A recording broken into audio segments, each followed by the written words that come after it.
नमस्कार दोस्तों, आप देख रहे हैं एक भारत डेली और आपके साथ मैं हूं राम बाबू गौतम।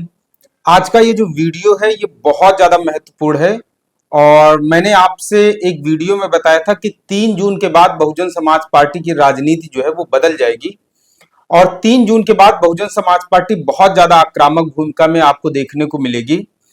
तो मैंने आपको सुबह एक वीडियो दिखाया था, उसमें 4 जून को बहुजन समाज पार्टी की अलग अलग जिलों में अचानक से जो बैठकें हुई उसके बारे में, और 4 जून के बाद अगले दिन 5 जून को बहन जी ने लखनऊ में एक प्रेस कॉन्फ्रेंस की है दिल्ली से आने के बाद। और वो प्रेस कॉन्फ्रेंस इतनी धमाकेदार रही है, वो प्रेस कॉन्फ्रेंस इतनी विस्फोटक रही है कि पहली बार बहन जी कई सालों बाद बहुत आक्रामक मूड में उन्होंने भारतीय जनता पार्टी के ऊपर हमला बोला है। इस प्रेस कॉन्फ्रेंस से मैंने बहुत सारे पॉइंटर बनाए हैं, बहुत सारे नोट्स बनाए हैं। इनको मैं आज बारी बारी से आपको बताऊंगा और इनकी एनालिसिस भी करूंगा। एक भारत डेली चैनल को अगर आपने सब्सक्राइब नहीं किया है तो सब्सक्राइब जरूर कर लीजिए। और इसमें धीरे धीरे इस वीडियो में हम आगे बढ़ते हैं और आपको बताएंगे कि किस तरीके से आज बसपा सुप्रीमो बहन जी ने प्रेस कॉन्फ्रेंस में कौन से बड़े मुद्दों पर बात की है। तो सबसे पहले तो बहन जी ने एक बात कही है प्रेस कॉन्फ्रेंस की शुरुआत में, उसको माना है बहन जी ने कि बहुजन समाज पार्टी है जो काफी ज्यादा कमजोर हो चुकी है। और बहुजन समाज पार्टी कमजोर हुई है उसके कारण भी बताए हैं कि कारण क्या रहे हैं, और यह भी बताया है कि बहुजन समाज पार्टी अगर कमजोर हुई है तो वो मुख्य धारा में सियासत में मुख्य रूप से जो है मुकाबले में कैसे आ सकती है। तो सारी चीजें बहन जी ने आज बताई हैं। चंद्रशेखर आजाद जी को लेकर के भी बहुत सारी चीजें उन्होंने बोली है। इसके अलावा आजकल जो नफरती भाषण सियासत में चल रहे हैं उनको लेकर के भी बयान दिया बहन जी ने। इसके अलावा देश से जो उद्योगपति पैसा इकट्ठा कर रहे हैं और ये पैसा कलेक्ट करके जो फॉरेन इन्वेस्टमेंट कर रहे हैं, मतलब कमाई यहां कर रहे हैं और उसका निवेश जो है विदेशों में कर रहे हैं, उसको लेकर के भी मतलब बहन जी ने बहुत सारे मुद्दों पर आज विस्तार से चर्चा की है। तो आज की जो प्रेस कॉन्फ्रेंस मैंने सुनी है उसमें जो पॉइंटर बनाए हैं उसको देख करके तो अंदाजा लगता है कि बहन जी आर पार के मूड में आई है इस बार दिल्ली से। बहन जी ने क्या क्या कुछ कहा है, मैंने जो पॉइंटर बताए हैं अब आपको मैं बारी बारी से उन पॉइंटर्स का विश्लेषण करता हूं। बहन जी ने कहा है कि जो बहुजन समाज पार्टी है, दरअसल बहुत सारी मार्केट में पार्टियां हैं लेकिन असली अंबेडकरवादी अगर कोई है तो बहुजन समाज पार्टी है। विपक्ष जो है वो अंबेडकरवादी होने का दिखावा करने वाली पार्टियां जो है, बहुत सारी विपक्ष की ऐसी पार्टियां हैं जो अंबेडकरवादी होने का दिखावा करती हैं, लेकिन उनका मुख्य उद्देश्य यह है कि बहुजन समाज पार्टी को कमजोर करना। कुछ अवसरवादी और स्वार्थी लोगों को मैनेज करके बीजेपी और दूसरी विपक्षी पार्टियों ने कई सारे संगठन बनवाए हैं, कई सारी पार्टियां बनवाई हैं। भाजपा और विपक्ष दलितों को गुमराह कर रहा है जिससे कि दलित वोट जो है वो पूरी तरीके से बट जाए। तो बहन जी ने कहा है कि दलितों को बहुत ज्यादा सावधान रहने की जरूरत है। इसके अलावा बहन जी ने कहा है कि छोटी पार्टियों और संगठनों से बाबा साहब और मान्यवर कांसीराम साहब की बहुजन हिताय और बहुजन सुखाय से कोई लेना देना नहीं है। मतलब जो छोटी छोटी पार्टियां और छोटे छोटे संगठन बने हैं इनका बहुजन हिताय, बहुजन सुखाय और बाबा साहब और मान्यवर कांसीराम साहब के मिशन से इनका कोई लेना देना नहीं है। ये लोग आया राम गया राम वाले टाइप का बताया उनको। और विरोधियों की तरफ से बहन जी ने कहा है कि कई सारे कार्यक्रमों का आयोजन भी किया जा रहा है जो दलितों के मुद्दों पर आधारित होते हैं, और इस तरीके का कार्यक्रम जो है, इस तरीके के कार्यक्रम सिर्फ और सिर्फ दिखावा वाले होते हैं। तो ये तो एक बहन जी ने विपक्ष पर हमला बोला, जो विपक्ष की पार्टियां अंबेडकरवादी होने का दिखावा करती हैं। अब बारी आती है चंद्रशेखर आजाद पे, जो कि नगीना के सांसद है, भीम आर्मी, जिन्होंने भीम आर्मी बनाई थी। चंद्रशेखर आजाद जी को लेकर के भी आज बहन जी ने बहुत जो है एकदम सधे हुए अंदाज में और बहुत मतलब सुलझे हुए अंदाज में बयान दिया। अक्सर आप सुनते हैं कि चंद्रशेखर आजाद जो है वो बोलते रहते हैं कि उनके नेता बहन जी हैं और वो बहन जी के मार्गदर्शन में काम करने के लिए तैयार हैं। कई इंटरव्यूज में उन्होंने बहन जी के ऑफिस में डायरेक्ट फोन भी मिलाए और उन्होंने कहा है कि वो बहन जी से मिलना चाहते हैं, समय चाहते हैं, और वो बहन जी अगर जो निर्देश, जो मार्गदर्शन करेंगी तो फिर वो जो है उसको मानेंगे, स्वीकार करेंगे।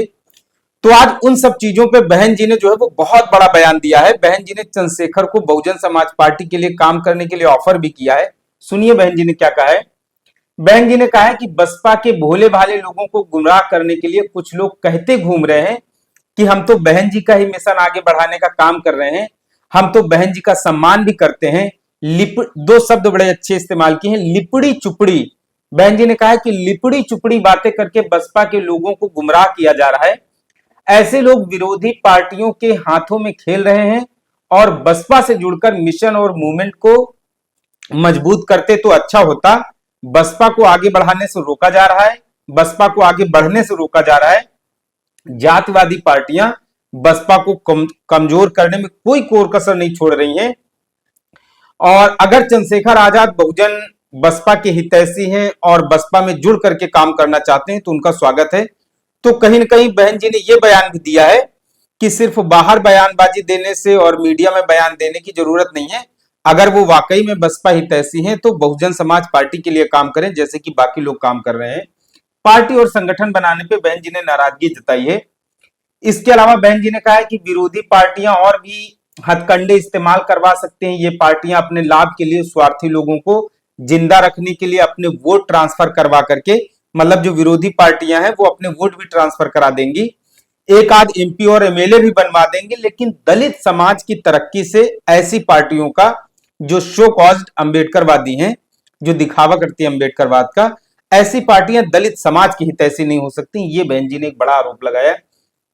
इसके अलावा बहन जी ने कहा कि कांग्रेस और सपा के इशारे पर कुछ लोग दलितों को भटकाने का काम कर रहे हैं, गुमराह करने का काम कर रहे हैं और कुछ लोग निजी स्वार्थ में मंत्री और सांसद भले बन जाए, लेकिन इन सब चीजों से जो है दलितों का कोई उत्थान, कोई तरक्की होने वाली नहीं है।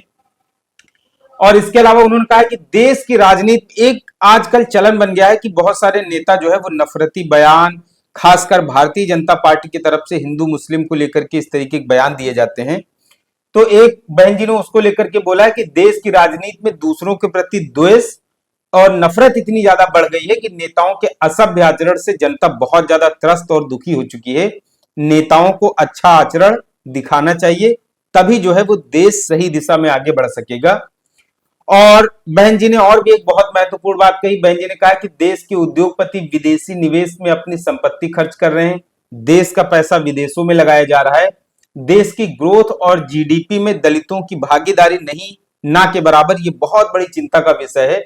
देश में गरीबी और बेरोजगारी से निजात दिलाने के लिए सबको मिलकर के काम करना होगा।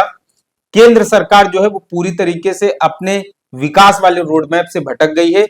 बहुजन समाज पार्टी दलितों की जो मूलभूत समस्याएं हैं उन पर काम करेगी फिर से। इसके अलावा बहन जी ने कहा है कि पहलगाम में जो आतंकवादी घटना हुई थी उसको लेकर के भी देश की सीमाएं सुरक्षित हों और आतंकवादी घटनाओं पर जो है आतंकवादियों को सख्त से सख्त सजा जो है उनको सबक सिखाया जा सके, उस पर केंद्र सरकार जो कार्रवाई करेगी बसपा हमेशा उसका सपोर्ट करती है। लेकिन सेना की आड़ में छिप करके और आतंकवादी जो घटना हुई उसको लेकर के भारतीय जनता पार्टी जिस तरीके की एक राजनीति कर रही है उसको लेकर के भी बहन जी ने भारतीय जनता पार्टी पर बहुत जोरदार जो है वो हमला बोला है। तो ये बहन जी की प्रेस कॉन्फ्रेंस के कुछ मोटे मोटे हिस्से थे, मेन बातें थी, मुख्य जो है बिंदु थे। इसके अलावा मैंने आपको इसके पहले एक वीडियो बनाया था, इस वीडियो में मैं उस बात का जिक्र नहीं कर रहा हूं।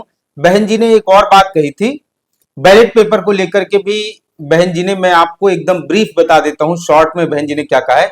बैलेट पेपर को भी बहन जी ने जो है वो बहुत बड़ा मुद्दा बनाया है और इस पर मैं एक वीडियो पहले बना चुका हूं, उसको आप देख भी सकते हैं इसी चैनल पर। बैलेट पेपर से बहन जी ने कहा है कि आने वाले समय में जो भी चुनाव है वो बैलेट पेपर से होने चाहिए, क्योंकि ईवीएम से बहुजन समाज पार्टी को बड़े स्तर पर नुकसान होता है और ईवीएम से चुनाव होने के कारण बहुजन समाज पार्टी के प्रत्याशी हारते हैं। तो बैलेट पेपर से चुनाव के लिए बसपा आने वाले समय में बड़ी लड़ाई भी लड़ेगी। तो ये सब बहन जी ने प्रेस कॉन्फ्रेंस में जो इंपॉर्टेंट पॉइंट्स थे इन पर जो है वो जनता का ध्यान आकर्षित किया है। और बहुजन समाज पार्टी जिस तरीके से आक्रामक मोड में दिख रही है, पहले बहुजन समाज पार्टी का कई जिलों में एक साथ जो है मीटिंगें और इसके अलावा कार्यक्रम होना, उसके बाद बहन जी का प्रेस कॉन्फ्रेंस करना और खासकर भारतीय जनता पार्टी पे पूरा इस बार आज की जो बहन जी की प्रेस कॉन्फ्रेंस थी 5 जून वाली, पूरी तरीके से भारतीय जनता पार्टी पर सेंट्रल थी, पूरी तरीके से भारतीय जनता पार्टी पर वो आक्रामक नजर आई। इन सब चीजों से उम्मीद लगाई जा सकती है कि आने वाले समय में उत्तर प्रदेश में जो 2027 को लेकर के चीजें सामने आएंगी उसमें भारतीय जनता पार्टी के सामने कहीं न कहीं बसपा आर पार की मूड में नजर आएगी। तो फिलहाल ये बहन जी की प्रेस कॉन्फ्रेंस के बहुत सारे पॉइंटर थे। इनमें से बहन जी ने आज जो प्रेस कॉन्फ्रेंस में बहुत सारी बातें रखी, इनको लेकर के आपके अपने निजी विचार क्या हैं इस वीडियो में कमेंट करके जरूर बताएं। एक भारत डेली चैनल को अगर आप पहली बार देख रहे हैं तो आपसे गुजारिश है इस चैनल को सब्सक्राइब जरूर करें, इसके अलावा आपके YouTube पे एक नोटिफिकेशन का बटन होगा, उसे भी ऑन कर ले ताकि ऐसे और वीडियो आपको मिले। स्टोरी अगर अच्छी लगी हो तो इसे दूसरे लोगों तक भी शेयर करें। धन्यवाद।